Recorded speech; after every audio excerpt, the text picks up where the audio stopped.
Ratib Al-Haddad ini Al-Habib Abdullah bin Al-Haddad sudah mengijazahkannya secara umum untuk semua umat Islam. Jadi kalau ada orang baca Ratib Al-Haddad tanpa ijazah pun nggak apa-apa. Walaupun kalau dengan ijazah lebih mantap. Ya, ijazah itu lebih mantap. Tapi anda nggak baca nggak apa-apa karena sudah diijazahkan sama Habibullah Haddad. Makanya kata ulama Ratib Al-Haddad ini layak disebarkan di kalangan orang awam. Ya, layak disebarkan. Kenapa? Karena sudah diijazahkan secara umum. Apa itu ijazah? Kita biasanya kalau mau wirid suka minta ijazah. Ijazah itu bahasa Arab dari asal kata ajaza yujizu ijazatan. Artinya apa? Memperbolehkan atau mengizinkan. Asal katanya jaza yajuzu, boleh. Ya. Artinya sudah bisa lewat masuk begitu.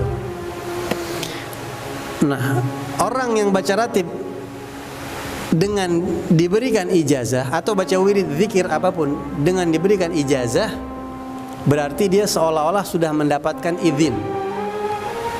Ya, berarti dia seolah-olah sudah mendapatkan izin. Ibaratnya ente udah legal. Ratib yang atau zikir yang ente baca atau ratib atau hizib yang itu sudah legal. Atau secara tidak langsung ente sudah dapat izin dari penyusunnya. Kan nggak ketemu Beb, karena ente dapat izin, penyusunnya ngasih izin ke muridnya, muridnya ngasih izin ke muridnya lagi, muridnya ngasih izin ke muridnya lagi, ke muridnya lagi, ke muridnya lagi, sampai ke yang dapat ijazah. Dan penyusunnya itu biasanya kalau orang-orang soleh, para aulia, mereka dapat minta izin dulu sama Rasulullah. Jadi Rasulullah ijazahkan, ente sebarkan wirid ini, ente boleh sebarkan, dapat legalitas dari Nabi Muhammad, resmi diizinkan secara batin, baru ngasih ke muridnya, ke muridnya lagi. Sehingga ketika ente dapat ijazah berarti nyambung tuh bacaan ente. Ketika ente baca nyambung dan nggak bakal ada efek sampingnya. Ya, seolah-olah ente dilindungi, di backup sama guru-guru tuh terus sampai ke atas, nggak bakal ada muskilah. Gitu. Jadi baca pakai ijazah tuh bedanya itu. Ya, seolah-olah kalau ente baca tuh kayak nyetrum gitu ke atas. Kerasa ke yang ngasih ijazah tuh merasakan pahalanya dapat kekirim terus begitu. Nah, tapi Ratib Al-Haddad ente baca tanpa ijazah sekalipun nggak apa-apa, karena Habibullah Haddad sudah mengijazahkan ratib ini secara umum untuk semua umat Islam.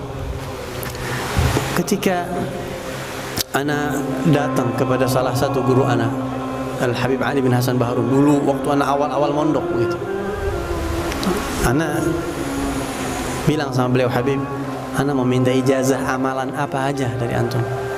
Amalan apa? Terserah antum, ana minta ijazah amalan apa aja. Ana masih ingat kata-kata beliau mengatakan syurutul mujiz wal mujaz ma'dumah indi. Ya, buat minta ijazah aja ana masih belum pantas, apalagi mau ngasih ente ijazah. Itu anak kayak ditampar gitu. Dan itu tamparan didikan ya. Ana malu, pede amat ana minta ijazah sama beliau. Beliau aja bilang ana minta ijazah aja nggak pantas, apalagi mau ngasih ente. Dan begitulah para guru-guru kita tuh, masyayikh kita begitu. Sehingga kalau bisa nolak dulu, ana nggak pantas, cari yang lain. Kecuali kalau seandainya dilihat, pertama mungkin dapat isyarah dikasih, atau mungkin murid maksa ya dikasih. Dan mereka yang memberikan ijazah, guru-guru ketika memberikan ijazah kepada muridnya, mereka itu orang-orang soleh biasanya hatinya merasa tidak pantas. Ya, tapi mengandalkan husnudzan si murid, karena si murid husnudzan maka dia insya Allah dapat keberkahannya. Begitu. Kalau mereka ngasih merasa nggak pantas. Makanya kita sering dengar para ulama, para habaib, para masyayikh kalau memberikan ijazah itu biasanya ada kata-kata insahhatil ijazah. Kalau ijazah itu sah, saya terima. Kalau ijazah itu benar-benar memang ada, maka ana ijazahin. Takutnya ana nggak ada. Sampai sebegitu mereka.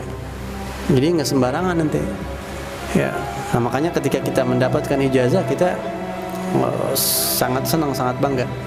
Nah, dan kadang-kadang ada amalan yang diijazahinya ana ijazahkan kepada ente, dan ana ijazahkan ente untuk mengijazahkan orang lain. Ada juga yang seperti itu.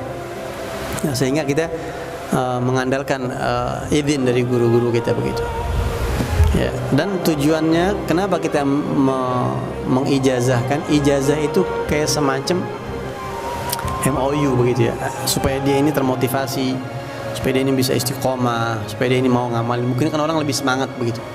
Kalau ada ijazah kan kayaknya perasaannya beda begitu ya. Mudah-mudahan bisa istiqomah dia begitu kita ijazahin. Walaupun kita jangan pernah merasa jadi orang yang pantas buat kasih ijazah sama orang. Jadi tujuannya apa? Untuk meneruskan ilmu guru kita, bukan karena kita pantas. Dan yang kedua, dengan harapan mudah-mudahan si murid ini husnudzan. Jadi kita kasih dia.